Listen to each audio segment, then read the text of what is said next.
को क्रांतिकारी जय भीम जय जोहर।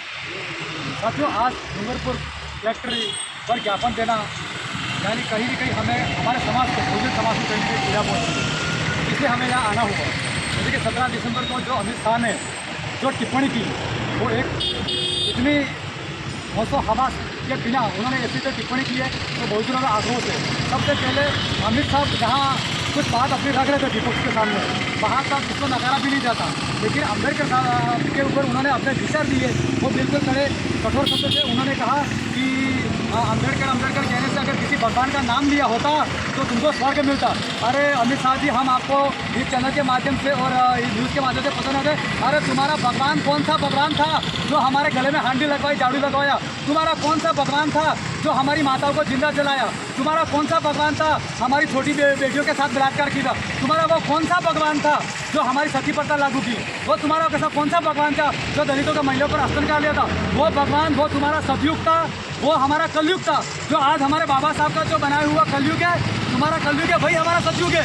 आज हमारे लोग जो अमित शाह को यह पता नहीं है कि लोकसभा में 543 सांसद बैठे, उसमें ST SC OBC है, वो मनुस्मृति की देन से नहीं आए, वो संविधान की देन से आए जो उनके आगे पीछे बैठे हैं। वो अगर वो तो हमारे कहीं सांसदों की कमी है जो उनके खेमे में जाके बैठे, अगर वो उग्र आंदोलन करे वो अपना समर्थन वापस है तो बीजेपी तो वैसे बैठ उठ के आ जाएगी। लेकिन ये दर्शा दी है मनुस्मृति की, तो उसमें अमित शाह का दोष नहीं लेके, क्योंकि RSS ने 53 साल से तिरंगा झंडा नहीं फहराया अपने मुख्य कार्यालय पर, और बाबा साहब की शव यात्रा निकाली गई है जीवत में, और बाबा साहब को तिरंगे को कुचला है। यानी कि ये आस्था नहीं है, ये सदियों से ये RSS का एजेंडा चल रहा है। क्योंकि 1925 में लगाकर 2025 में उनके 100 साल होने वाले थे, तो 100 साल में उन्होंने अपना संविधान लागू करना था और मनुस्मृति लागू करना था, लेकिन जो 400 पार का आंकड़ा था वो उनको बैकफुट पे ले आया। उसके बाद उनका वन नेशन वन इलेक्शन था, तो 543 में 370 की सहमति चाहिए थी, लेकिन उनको 269 आए, तो उससे वो पगला गए थे। तो उन्होंने ये शब्द बोला, लेकिन दलित आदिवासी बाहर निकल गए। हम वो लोग हैं जो भीमा का कोरे साहब लड़े हुए हैं, हम वो लोग हैं जो मानगढ़ में लड़े हुए।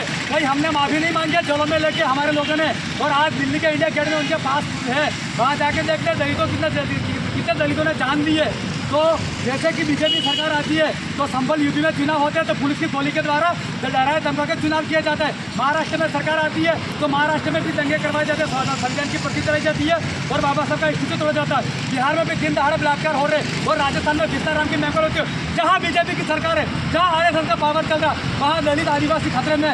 लेकिन यह मत भूलना, हम माफी मांगे, हम कदम से लड़ेंगे आपसे, और हम पूरे चुनौती के साथ लड़ेंगे। अभी भी समय, आप इस देश के आम नागरिक हो, हमारा किसी हिंदू भाई ने हमारी दागमत से हाथ नहीं किए, ना हमारी किसी हिंदू धर्म के लोगों से। और अमित शाह जो टिप्पणी कर रहे हैं वो कोई अल्पसंख्यक समाज से आने वाले, उनको समझना चाहिए कि मैं जिस समाज की बात कर रहा वो हिंदू धर्म से आने वाले लोग हैं। तो उन्होंने एक टिप्पणी भी की है, इसमें हिंदू धर्म पर बात आएगी, क्योंकि जैन धर्म में वो उसका कोड अलग मिला हुआ है, वो जैन धर्म में वो अल्पसंख्यक में आता है। और जो उन्होंने टिप्पणी की है वो बिल्कुल निंदनीय है, और जल्दी से जल्दी वो देश के नागरिक है, वो माफ़ी मांगे, अन्यथा वो इस्तीफा दे, क्योंकि सरकार आती जाती रहेगी, वो हिसाब लिया जाएगा।